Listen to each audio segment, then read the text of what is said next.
इल्ला तंसुरूहु फक़द नसरहुल्लाह इज़ अख़रजहुल्लज़ीना कफ़रू सानिय स्नैनि इज़ हुमा फ़िल ग़ार इज़ यक़ूलु लिसाहिबिही ला तहज़न इन्नल्लाह माना।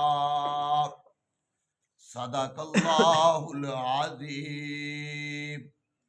हर तरह की हम्दो सना अल्लाह रब रहमान वास्ते, बेशुमार दरूद व सलाम नबी रहमत जनाब मुहम्मद रसूलुल्लाह सल्लल्लाहु अलैहि वसल्लम दी ज़ात गिरामी व बाबरकत। साहिबो, साथियों, बुजुर्गों, भाइयों, दोस्तों, गुफ्तगू चल रही सी कि सोने नबी सल्लल्लाहु अलैहि वसल्लम ने फरमाया कि ये तुहाडी दुनिया के अंदरों मैनू तीन चीज़ां पसंद ने। पहले नंबर ते खुशबू, और इनके अंदर जिक्र किया सी कि मसवाक का ध्यान करना चाहिए। मसवाक करांगे ते मूँह विचों वाल नहीं आवेगी ते रब की रजामंदी हासिल होवेगी ते बाल भी कोल बह जाणगे। ते जे मूँह दे विचों वाड़ आदि होवे ते भवें आखे ना भी ते दूर हो जाणगे। क्यों जी एवें? इस वास्ते दूजे नंबर ते फरमाया कि औरत ओंदा मुकाम ते मरतबा इनदे नाल मुहब्बत। नंबर 3 कुर्रातो ऐनी फी सला के नमाज मेरियां अखां दी ठंडक। ओ नबी जेड़ा सारे जहाना दा सरदार नबी है, नहीं तो आख देंदे मैं सारे नालों वड्डा नबी हाँ ते तुसी नमाज पढ़ो, मैनू एडी लोड़ क्यों भी हो सकता। हुण जिवें घर दा एक बाबा भी तू बाबा पढ़ लै सानू लोड़, फर्क पै गया। ए हुण वेख्या दो कु बंदे वध सी, सोतेले भी 6 हैगे सी राती। क्यों 6 हैगे? 6 हैगे सी सोतेले, बाबा को नहीं चानन, बाकी 6 हैगे सी। ते इस वास्ते थोड़ा जिहा अपने आप नूं फाल करिए, वर्कर बनाइए, थोड़ा जिहा अपने आप नूं। ये उन्हें आख्या जिवें आंदे ने कम आपदा ते शाबाश जान दी, आंदे ने ना।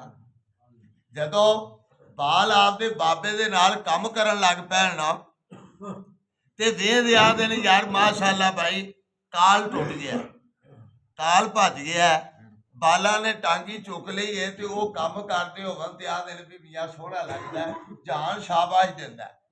ते जे वो रुटर होवन सारे ही, क्यों जी, बाबा टोके अगे जुपा होवे, क्यों जी, ते आंदे ने भी वाकया ही ये जनाब एवें ही नहीं यार, एवें ही नहीं, शाबाश ना लभी।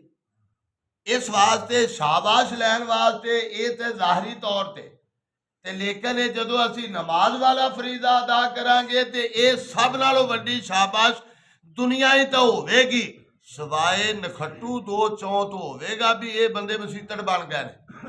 दो चौं दे बंदे मसीतड़ बन गए ने, इन्हां दे वड्डियां ने कदी मसीत नहीं वेखी, यार वो किड्डा माड़ा होया भी ये मसीतड़ बन गया, सवाए एक दो तो। लेकिन वो भी घर जाके आखणगे माशाअल्लाह भाई नमाज पढ़ है ना। ये तो दुनिया की गल है। ते रब रहमान भी बड़ा मुकाम ते मरतबा अता फरमाउणगे अगर नमाज पढ़ांगे। ते एक ना नौजवान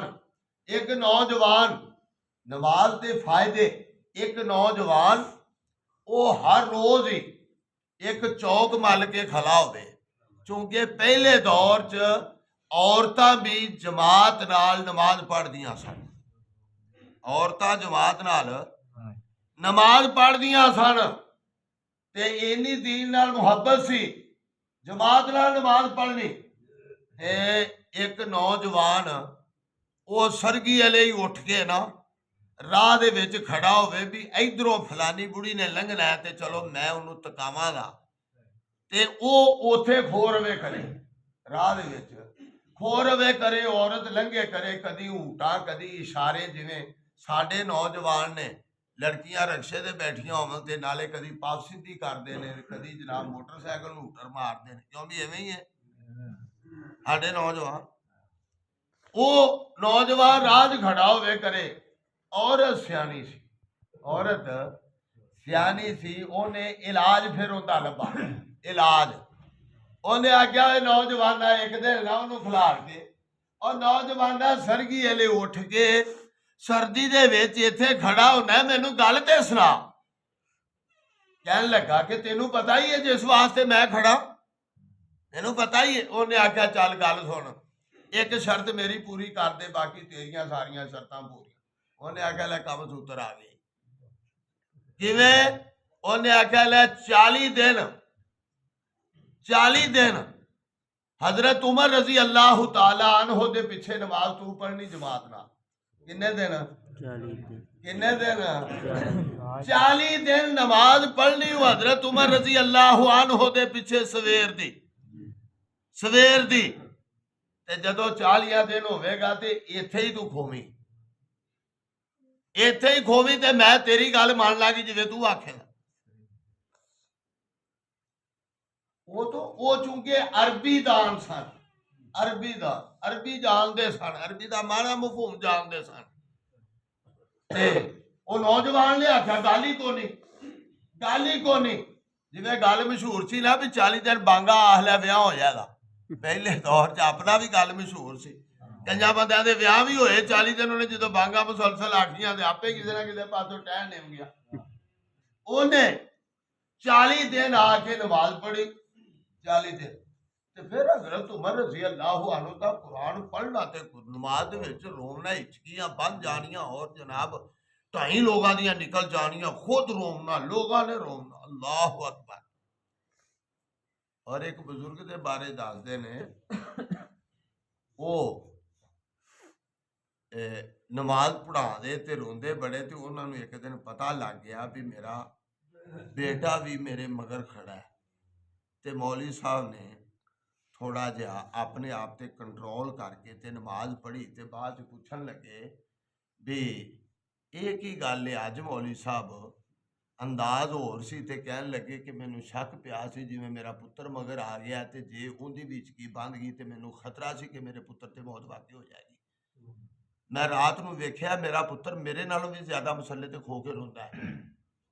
इस वास्ते गल भी हजरत उमर रजी अल्लाह तआला अन्हु कुरान पढ़ दे, जदों इन्हें 40 दिन नमाज पढ़ी, 40 दिन काया पलट गई। ते जदों मौका आया ना वो जगह ते, ये नौजवान उत्थे खड़ा, ते औरत लंघी, ते ओने कोई ना कोई इशारा ते जाके आखन लगी की गल भी आपकी शर्त पूरी तू कर ली है ते मैं भी आ गई हाँ। उन्हें आख्या चली जा, जेड़े कम ते ला दिता ही उन्हें सारे कम्मां तो मना कर दिता ते रोक दिता, ओनू यो लौ लग गई है, हुण तू जा। इस वास्ते भाई गल है भी 40 दिन किते अमल करके वेखते सही, वेखते सही अपने आप नू इधर ला के वेखते सही, इहदी चाशनी किड्डी है, सुकून किड्डा है, इत्मीनान किड्डा है। और तू 10 मिनट पहलों ही वेखन लग पेगा यार टाइम तो नहीं होया मैं मसीते चला जा, ते ना सही ते भुलेखे च रह ला किते खीम ना होया सवेरे हाजरी ला बैठा कम कमीज जाएगा। क्यों भाई आ 2 3 4 तो आए सी इस वास्ते भी किते खीम दी मांग सुनी है, तो हो सकता है किते पोछी ना लेंदा होवे सवेरे। चलो किसे बहाने ही अल्लाह रमा कर दे। क्यों भाई इस वास्ते सोने नबी ने फरमाया कुर्रा तो आईनी फिसला, आका ने फरमाया मेरी अखां दी ठंडक नमाज है, किते बना के वेख लै इंशाअल्लाह ये दिती हुई गोली राएगा नहीं जाएगी। कुनैन दी गोली बुखार ला देती है, इस वास्ते कौड़ी चीज हमेशा कौड़ी तो होंदी है लेकिन उनके फवायद बड़े होंदे ने। इस वास्ते भाइयों गल थोड़ी जी तवज्जो देइए, थोड़ा जा गौर करिए, ते इंशाअल्लाह जमात तो पहले ही अपनी साफबंदी पूरी हुई होवे करेगी, मस्जिद भरी होवेगी। रोजा में आमना कोई जरूरी है? पहलों भी रब हुई है, पहलों भी मस्जिद हुई है। इस वास्ते अल्लाह मैनू ते तैनू तौफीक अता फरमाए।